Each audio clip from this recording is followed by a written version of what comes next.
chegou a hora do nosso quadro Saúde é Massa. Oferecimento Seibin, cuidado completo, viver é uma arte, cuidar da sua saúde também. Bom, nós estamos vivendo aí o mês de setembro, setembro amarelo. O suicídio é um fenômeno complexo, que raramente resulta de um único motivo. Depressão, transtorno bipolar, ansiedade, transtorno de personalidade e abuso de substâncias estão entre os principais fatores que aumentam o risco. Mas além das doenças, condições físicas crônicas, dor persistentes e fatores sociais, como isolamento e traumas, também contribuem para este sofrimento extremo.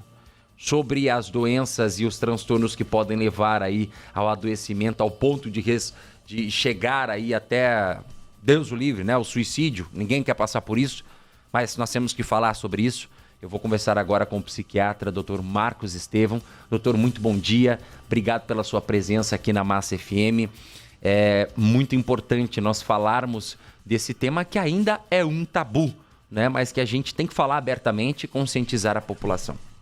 Bom dia aos ouvintes. É sempre um prazer estar falando de um tema de alta relevância, como a prevenção ao suicídio, e o mês de setembro foi escolhido para isso, Setembro Amarelo. Então, apesar de nós termos o dia, né, de prevenção do suicídio, o dia de combate a esse mal, que é o dia 10 de setembro, nós terminamos adotando o mês todo, visto a importância do tema e ao que ele causa. E as doenças mentais, elas são os grandes problemas em relação a isso, que podem levar, então, a pessoa a um ato dessa natureza. E nós vamos falar um pouquinho sobre cada uma delas. Mas o interessante é saber que, por exemplo, eu estava falando aqui antes, uma doença cardiológica é uma coisa, mas nem toda doença cardiológica vai levar a um infarto agudo do miocárdio.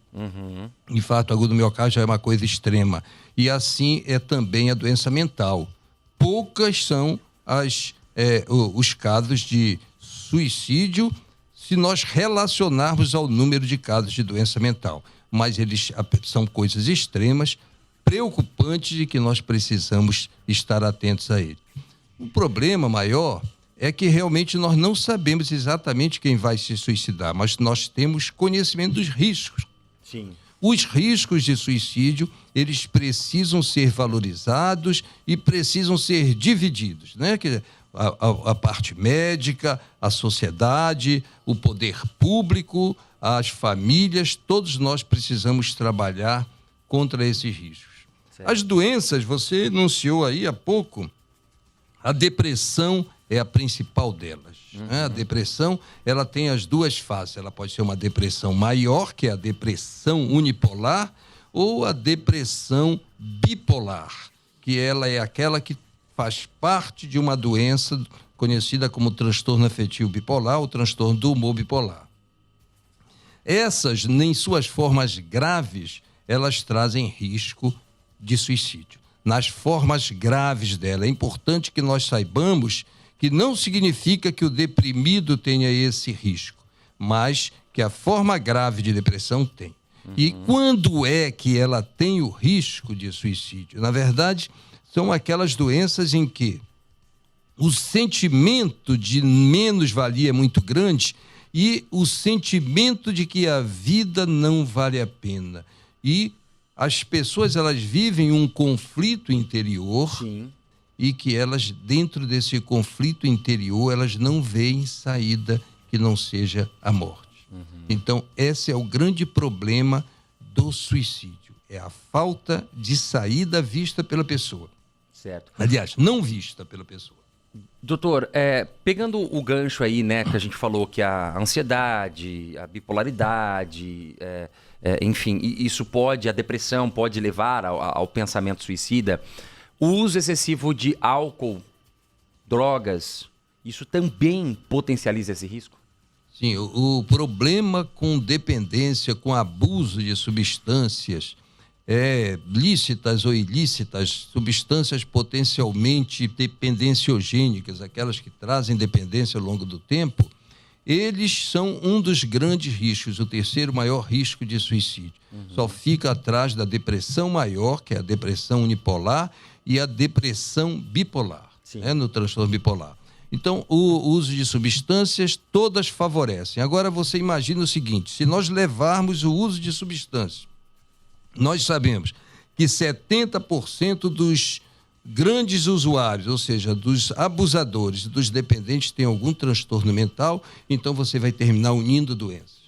A depressão, por exemplo, junto com o uso de substâncias. Mas ela, por si só, já é um risco. Ela diminui a crítica, ela favorece o ato impulsivo, porque o suicídio é um ato impulsivo, é um impulso. Sim. É um impulso que vem, apesar de ele estar o que a gente chama ambivalente, ou seja, entre querer manter-se vivo, só sair daquele sofrimento e a morte. Ele está ambivalente, ou seja, está entre esses dois sentimentos, entre a cruz e a espada, ou seja, ele quer sair daquele sofrimento, ele quer se livrar daquela angústia, mas ao mesmo tempo ele não vê outra saída para isso. E o uso de substâncias favorece isso. As pessoas, elas usam continuamente o seu dia a dia, e naqueles momentos do suicídio elas usam para cometer um ato, muitas vezes, que já está pré-elaborado, né? Que as pessoas já têm um certo grau de conhecimento do que vão fazer, ou seja, já existe o que nós chamamos de planejamento do ato suicida, favorecido pelo uso de substâncias. Certo. Doutor, eu tenho mais 1 minuto aqui para a gente fechar esse nosso bate-papo. Muitas pessoas comentam, falam assim, o pensamento, o suicida ou depressivo, isso também vem um pouco na carga genética. Você tem histórico familiar, cuidado, porque você pode estar mais vulnerável, né, a esse tipo de situação. Isso procede ou não?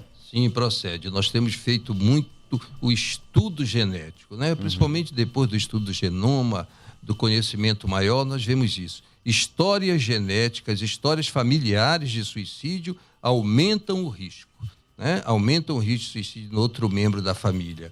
Então, isso aí realmente procede. Como as doenças também mentais, elas têm essa carga genética, e o suicídio não fica de fora, ele é quase que uma doença à parte.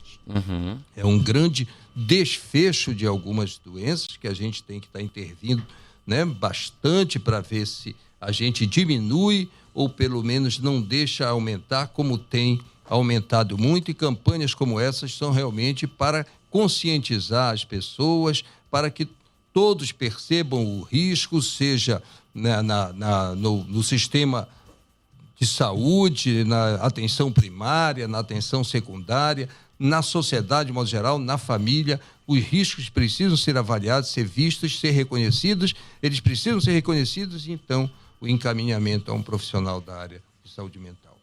Para a gente fechar, 30 segundinhos. Psiquiatra não é coisa de louco. Não, eu sempre digo que a psiquiatria, ela não reconhece o termo loucura, que ele é muito genérico. Mas assim, aquilo que a gente chama de loucura, que seria uma perda total da realidade, não, o psiquiatra, ele deve ser para evitar isso. E ele também trata isso. Mais uma vez, voltando a uma comparação, o cardiologista, ele trata a doença cardiológica, mas também trata o infarto, se ela chegar até a isso. Então, nós também tratamos o que o povo chama de loucura, muitas vezes, e a gente tenta evitar que o paciente chegue a isso. Depressão, ansiedade e uma série de problemas nós temos em grande quantidade na sociedade, e nós não podemos dizer que todos nós somos loucos, mas a grande parte da sociedade está adoecida e precisaria de um check-up psiquiátrico, muitas vezes, para reconhecer sua doença. Doutor Marcos Estevão, muito obrigado, pela sua participação aqui. Teremos outras oportunidades para falarmos mais sobre esse assunto e conscientizar a nossa população. Eu que agradeço a oportunidade de falar, como eu disse, de um tema tão relevante.